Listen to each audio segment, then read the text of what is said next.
Oh,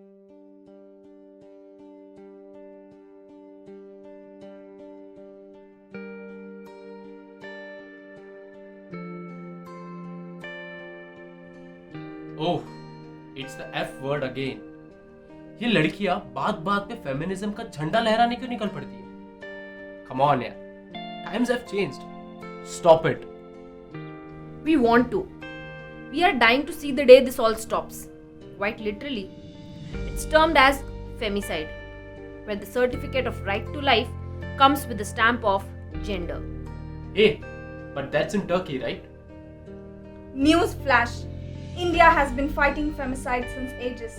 An estimated 1 million girls die every year, even before their first birthday. Many do not even take birth.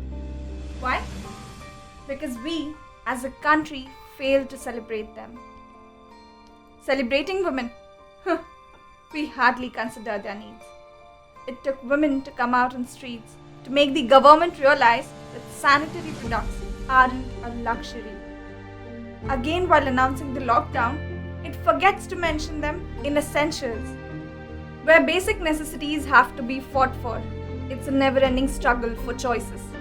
Not so surprisingly, India still believes in सुहागन के sir का ताज होता है एक चुटकी सिंदूर, और 21वीं सदी में एक कोर्ट के फैसले का आधार बनता है वही एक चुटकी सिंदूर. If you don't wear it, you signify your non-acceptance of marriage. and they say we are allowed to wear whatever we want to. The problem is they are still allowing, giving themselves the authority to disallow. No wonder. The first questions asked when a woman gets raped are, What did she wear? तुम वहाँ उस वक्त कर क्या रही थी? What was the time? to nowadays also. Wasn't she carrying pepper spray? We must all teach our girls martial arts or karate. While the variables around it are changing, the constant still remains the same. Women still get raped. Now you will say, not all men rape. And I acknowledge it. But when will we stop promoting rape culture? It has gone to an extent that the oppressors halt for no pandemic. Social distancing? Nah. Some men will take advantage of women who are not even fit to fight the virus. There are sexual harassments in hospitals, quarantine centers, and even ambulances. The solution? CCTVs, guards, and home quarantining. Moreover, hashtag stay home, stay safe doesn't even apply here. Within 66 days of lockdown, more than 3 lakh cases of domestic violence were reported. Unreported ones go uncounted.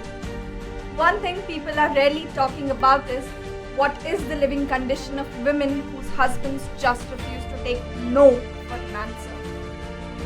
India still hasn't criminalized marital rape. It isn't even a ground for divorce. They say men have turned more aggressive because they are frustrated sitting at homes. Excuse me? People are said to be at homes because, damn, the virus is outside. Since ages, women are expected to be inside Char Diwari. One reason being, oh, the predators are outside. Eventually, when women are going all in to break free of all shackles, set to tackle all difficulties in their way, you leave no chance to demean them. A prime example would be Ted Yoho calling out AOC as fucking bitch, showing that not money, position, or education guarantee you would respect another being. It takes more than that. It takes character. Oh God, why can't feminists take things light and for fun? Why should we ignore those subtly made remarks hiding behind a pun? You say, understanding no humor, we are destroying comedy. Really? All you had was women as objects of mockery? Not again. Men and women are already equals. When will you stop being a bechari? When we stop reducing her identity to being just a nari.